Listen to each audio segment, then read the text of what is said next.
The drivers, characters, and events of Toecar are fictional. Nobody was harmed during the filming of this production. Now sit back and enjoy the race. Well, here we go again this time. After 9 races and 9 weeks of tailcar action and a lot of calamity, tragedy, and epic action and more, the Splint Cup series is coming to a close here at Kansas Motor Speedway.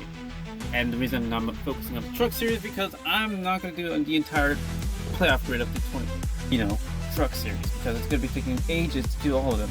So instead we'll be focusing on the Splint Cup series because, oh boy, we got a lot of big dogs right there.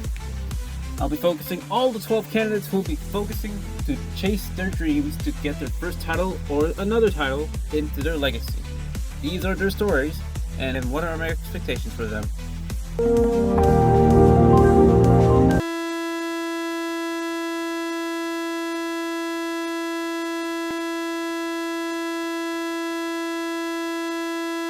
All around me are familiar. Alcoholic is back. After a pretty impressive Season 3 campaign for Clink, Season 4 was proving to be the real deal for Clink. After being the main man of the show, he proved it again at Pigs Creek, holding off James Icup and Harold Clot to hang on to win his very first Toecar race, becoming another veteran to gain their first win. Let's see if Clink can get his first title run of the season. Well, his second, but his first Cup title run. Let's see if he can do it. Well, Youcant's back. After a seemingly somewhat roller coaster for the defending Truck Series Championship, going from no top 5, no top 10s for the duration of the season, then the Avis incident that resulted for him being fired by Tom Motorsports, and then heading to 23XXL Racing to join Chunk and Master Chris, and got bigger, and back to the playoffs again despite retiring at TRI. Youcant has been closely under the radar despite not getting any wins, but made it in via points, which is pretty respectfully. Hoping for Youcant, he's going to have a good time or a mix, because after that TRI incident, we'll see what's going to happen for good old Youcant. Well, there's your first race season winner. Ollie had a pretty quiet season, but unfortunately it was not a great one. At first it was swell. Got a win at Daytona to punch his ticket to the playoffs very early in the season after blowing it on last season. However, that season was quiet. He was low as 28th in points after that win. But again, he made the playoffs because obviously why not? But my expectations for Ollie is kind of meh. If you had to win one race and then you got to be in the super speedways and do absolutely nothing, it's gonna be a lot of trouble. Yeah. Long Dong Tigers. After quite an impressive Season 3 where he broke his back early in practice and then winning on a Daytona, Shaq had a completely impressive Season 4 regardless. And he did it again at Talladega, holding off Harold Clot once again. Let's see what Shaq can do heading into this final race of the season to see if he can bring home the big boy of the prize. It's hammer time. After Season 2 for Sir Blewis Hamstring, and after Indy in Season 3, many people saw that would be the end of Sir Blewis Hamstring. After an abysmal season in 44 in Season 2, and then an abysmal first race back in Indy in Season 3, it was his career was dead for Sir Blewis, including his hamstring. But in Avis, where he filled in for the injured Neil Andersall, he kind of went under the radar.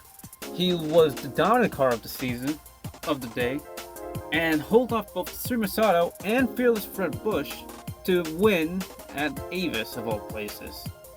Yes, he made it to the playoffs, and with the death of Fred Wurst after getting impaled into the infield goal, it's gonna be tricky if Blewis could do it, because he did make a lot of starts after Avis, filling in for other drivers when they're injured.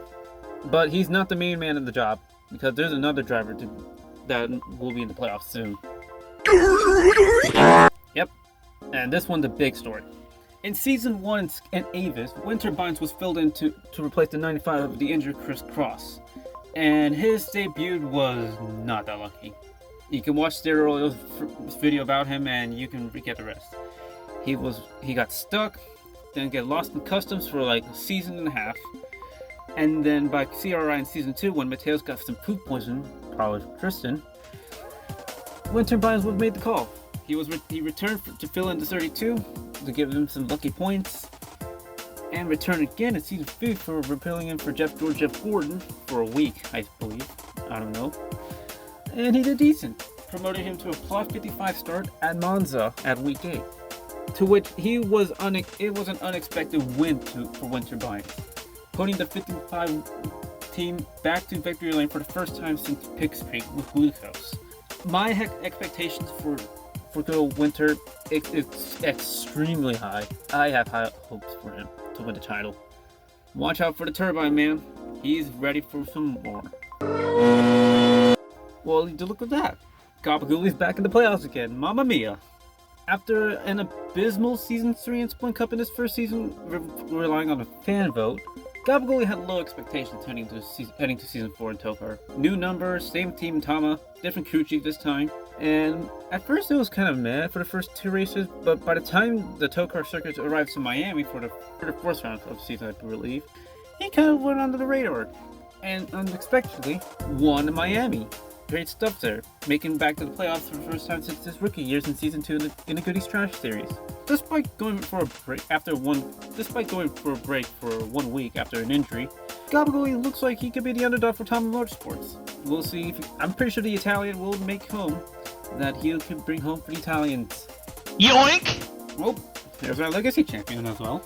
Bacon had a pretty decent Season 3 in the trucks. Had a good, decent challenge of finding off Russell and Ketchup to decide who's the better champion of Season 1, and paid off well.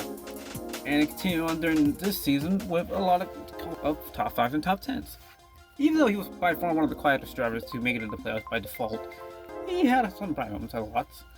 Hopefully he can go for another championship run this season, unless someone's gonna get frauded again. I'm giving an eye on you to Sarima. Yoink! Oh, she's back. Clear pressure after a pretty decent Season 3. Had high expectations for Season 4, like winning a race and probably winning a championship for Splint. And at first it was good. Winning her first race in Cup in Michigan, of all places, after a pretty dominant drive. She kind of stayed chilled for the duration of the season, keeping it calm, keeping it cruise with cookies and all that jazz.